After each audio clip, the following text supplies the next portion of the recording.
এই হাসনাত আব্দুল্লাহ আমার এই সম্পদ আছে, আমার বাবার এই সম্পদ আছে। আপনি সারজিৎ আপনিও বলেন, শপথ করার পরের দিন বলেছিল যে এই অন্তর্বর্তীকালীন সরকারে যে থাকবে 7 দিনের মধ্যে তাদের সম্পদের হিসাব দেবে। আজ পর্যন্ত কি দিয়েছে ভাই? দেয়নি। আমি বলি আসুন, আপনারা যারা আবার রাজনীতি করতে চান, আপনারা যারা এর বড় বড় কথা বলেন, আপনারাও প্রকাশ্যে বলেন যে আমি এই হাসনাত আব্দুল্লাহ আমার এই সম্পদ আছে, আমার বাবার এই সম্পদ আছে। আপনি সারজিৎ আপনিও বলেন, এবং যারা উপদেষ্টারা আছেন আপনারা একটু প্লিজ, 7 দিন তো চলে গেছে অনেক, আপনারা এই সামনের 7 দিনের মধ্যে দেন, এই ডিসেম্বরের মধ্যে দেন, এবং আপনারা যারা আমলা আছে, আইন শৃঙ্খলা বাহিনী আছে তাদেরকে দেওয়ান। তাইলে বুঝতে পারবেন বিএনপির প্রত্যেকটা নেতাকর্মীর কাছে কত সম্পদ আছে, তারা জনগণের জন্য কি করে, আর আপনারা কি করতেছে। তোমরা খেতে পারতে না, তোমাদের চেহারা ছিল তো ভালো ছিল না, চুলগুলোও এলোমেলো ছিল, এখন একেবারে আপেলের মতো টসটসা তোমাদের চেহারা, একেবারে আঙ্গুল ফলের মতো টসটসা চেহারা। কিভাবে হলো ভাই? আমাদের ঢাকা বিশ্ববিদ্যালয় লাইব্রেরির সামনে একবার তারা একটা দল ঘোষণা করলো, সেটা তেমন একটা টিকে নেয়। পরবর্তীতে তারা নাগরিক কমিটি করেছে, তখনও বলেছে, কিন্তু আমরা দেখেছি যে 3 জন উপদেষ্টা মাহফুজ এবং আপনার আসির এবং নাহিদ, তারা বলছে যে না, আমরা কোনো রাজনৈতিক দল করব না। পাশাপাশি এই হাসনাত এবং সারজিতও বলেছিল কোনো দল করবে না, কিন্তু জনগণের কৌতূহল ছিল যে আসলে করবে। তা আমরা দেখলাম যে সৎ কথা শুরু থেকেই বলতে পারেনি, এবং আমার মনে হচ্ছে যে ওদের যে ওস্তাদ, ওনাদের যে ওস্তাদ, সেই ওস্তাদ মনে হয় ভালোভাবে প্রশিক্ষণ প্রাপ্ত না, এই জন্য এই বারবার ঘুরিয়ে ফিরিয়ে বলেছে। ওরা প্রথমেই বলতে পারতো যে অবশ্যই এটা রাজনৈতিক দল হতেই পারে, স্বাভাবিক, হ্যাঁ, আমাদের তো রাজনীতি করার অধিকার আছে। তাই আজকে যে কথাগুলো বলতেছে, এই কথাগুলোর প্রেক্ষিতে আমি আপনাকে বলতে চাই যে ওরা বলেছে যে একটা এই ফেসিবাদ বা একটা স্বৈরাচার গেলে আরেকটা স্বৈরাচার, এখানে হয়তো বা আপনারা ধরে নিয়েছেন যে বাংলাদেশে এখন সর্ববৃহৎ দল হচ্ছে বিএনপি, এরপর জামাত, এই জামাত বিএনপি যে কোনো একটা দল আসবে, তাদের কি বলতেছে। এখন আমি আপনাকে প্রশ্ন করতে চাই যে এই বাংলাদেশে 16 বছর এবং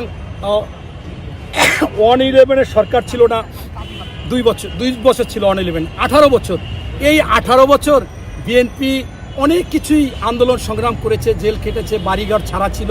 এখন ওরা যে কথাটা বলতেছে, আমি যদি বলি যে ভাই তোমরা হয়তো এখন বড় চাঁদাবাজ, তোমরা নিয়োগ দিচ্ছ সচিবদের, আওয়ামীপন্থী সচিব তাদেরকে বিভিন্ন জায়গায় দিচ্ছ, আওয়ামীপন্থী বিভিন্ন অফিসার, আমলা কামলা, আইন শৃঙ্খলা বাহিনী তাদেরকে তোমরা দিচ্ছ, তোমরা খেতে পারতে না, তোমাদের চেহারা ছিল তো ভালো ছিল না, চুলগুলোও এলোমেলো ছিল, এখন একেবারে আপেলের মতো টসটসা তোমাদের চেহারা, একেবারে আঙ্গুল ফলের মতো টসটসা চেহারা। কিভাবে হলো ভাই এটা? তুমি তো এখনো দৌড়ের মধ্যে থাকার কথা, কারণ যারা শহীদ হয়েছে, কারা শহীদ হয়েছে, তারা কোনো না কোনো দলের সাথে জড়িত। আমি একটু আগে আপনাকে বলেছিলাম যে আমাদের বাগেরহাটে 8 জন শহীদ হয়েছে, 8 জনই বিভিন্ন দলের। আমাদের এইভাবে যারা শহীদ হলো, যারা আহত হলো, তারাও বিভিন্ন দলের বা সাধারণ মানুষ। তাদের জন্য তুমি তো কথা ছিল যে তুমি তাদের জন্য কিছু করবা, তারা কিন্তু তাদের অধিকার আদায়ের জন্য আন্দোলন করতে হয়েছে, তাদের চিকিৎসার টাকা পর্যন্ত তোমরা চিন্তা করনি। তোমরা শুধু দৌড়াচ্ছিলা কাকে বদলি করবা, কাকে নিয়োগ দিবা, কাকে কোনোখানে ট্রান্সফার করবা, কারকে চাকরিচ্যুত না হয় ঠেকাবা, কার ব্যবসা প্রতিষ্ঠানকে তোমরা দেখবা, এই কাজগুলো করেছিলা।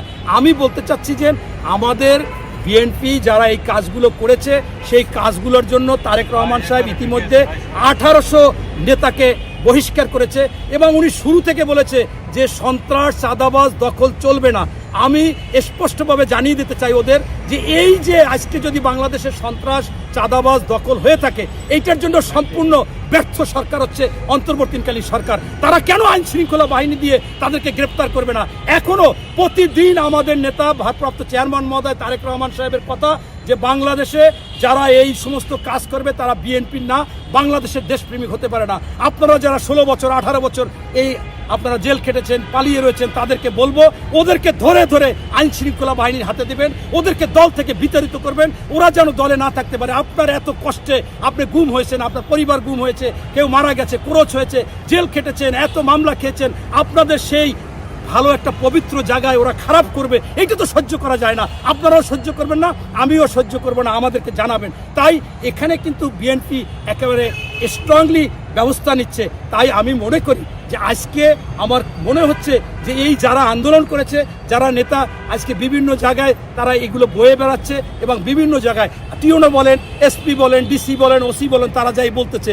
আপনারা দেখেন না নাটক ভাই, সামাজিক মাধ্যমে তো আমি প্রায় 50টা নাটক দেখছি।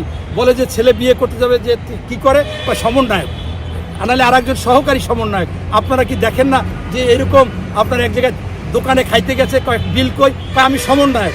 আবার এইগুলো কেন করেছে তো আমি করি নাই, করছেন ভাই আপনারা নিরপেক্ষ যারা এরকম বানাই নাটক নাটিকা বানান, সেইগুলো কি আপনারা দেখেন না? আমি উল্টো প্রশ্ন করতে চাচ্ছি যে বিএনপি বা অন্য দল তারা এগুলো করছে, এটা হতে পারে, কিন্তু সেইটা যদি তোমরা আওতায় না আনতে পারো, অন্তর্বর্তীকালীন সরকার যদি আপনারা আওতায় না আনতে পারেন, আইন শৃঙ্খলা বাহিনী যদি ব্যবস্থা না নেয়, তাহলে আপনারা ব্যর্থ, এবং এই ব্যর্থতার যে দায় দায়িত্ব আপনাদের নিতে হবে। বিএনপি কখনো এটাকে সমর্থন করে না, আমাদের নেতাও সমর্থন করে না, বরঞ্চ আমরা দেখতেছি যে তোমরা স্বল্প সময় আন্দোলন করে তোমার পরিবার ক্ষতিগ্রস্ত বেশি হয়নি, তোমার কেউ আপনজন মারা যায় না, তুমি দলও ছিল না, তাই আজকে তোমরাই বিভিন্ন জায়গায় সুযোগ সুবিধা নিচ্ছ। এটা আমাদের কাছে খারাপ লাগে, আমরা যখন শুনি, আমরা যখন দেখি যে তোমাদের সকাল বিকাল আমি এই কাপড়টা পরেছি আজকে 3 দিন, আপনার এইটা আমি একটাই চাদরে শীতের বছরের জন্য। আমি মনে করেন এত কষ্ট করি, ব্যবসা বাণিজ্য করি, হাউজিং ব্যবসা করি, আমি তো ভাই এরকম কোনো সুযোগ সুবিধা পাচ্ছি না, সকাল বিকাল ড্রেস চেঞ্জ করতে পারতেছি না, গাড়ি চেঞ্জ করতে পারতেছি না, আমার ভালো খাওয়া দাওয়া করতে পারতেছি না, ভালো জায়গায় যাইতে পারতেছি না। তাই আমার মনে হচ্ছে যে উল্টোটা আমি মনে করি যে এই ধরনের আচরণ যারা করবে এবং ইতিমধ্যে করেছে এদেরকে। আপনাকে আরেকটা প্রশ্ন করি, আপনারা জানেন যে এই অন্তর্বর্তীকালীন সরকার শপথ করার পরের দিন বলেছিল যে এই অন্তর্বর্তীকালীন সরকারে যে থাকবে 7 দিনের মধ্যে তাদের সম্পদের হিসাব দেবে। আজ পর্যন্ত কি দিয়েছে ভাই? দেয়নি। আমি বলি আসুন, আপনারা যারা আবার রাজনীতি করতে চান, আপনারা যারা এর বড় বড় কথা বলেন, আপনারাও প্রকাশ্যে বলেন যে আমি এই হাসনাত আবদুল্লাহ, আমার এই সম্পদ আছে, আমার বাবার এই সম্পদ আছে। আপনি সার্জিদ আপনিও বলেন, এবং যারা উপদেষ্টারা আছেন আপনারা একটু প্লিজ, 7 দিন তো চলে গেছে অনেক, আপনারা এই সামনের 7 দিনের মধ্যে দেন, এই ডিসেম্বরের মধ্যে দেন, এবং আপনারা যারা আমলা আছে, আইন শৃঙ্খলা বাহিনী আছে, তাদেরকে দেওয়ান। তাইলে বুঝতে পারবেন বিএনপির প্রত্যেকটা নেতা কর্মীর কাছে কত সম্পদ আছে, তারা জনগণের জন্য কি করে, আর আপনারা কি করতেছেন। আমি তো একজন উপদেষ্টা নাম বলা শুনতেছি যে সে অল্প দিনে 1000 কোটি টাকার মালিক হয়ে গেছে। কেমনে হয়েছে, কি হয়েছে, তার বাবা মনে করেন বেশ ভালো কাজ করতেছে, এই যা করা লাগে। তাই আমি মনে করি যে এখান থেকে ফিরে আসতে হবে, এগুলো করা যাবে না। এখনো শহীদের রক্তের দাগ শুকায়নি, আমরা সেই রক্তের উপর দাঁড়িয়ে আছি।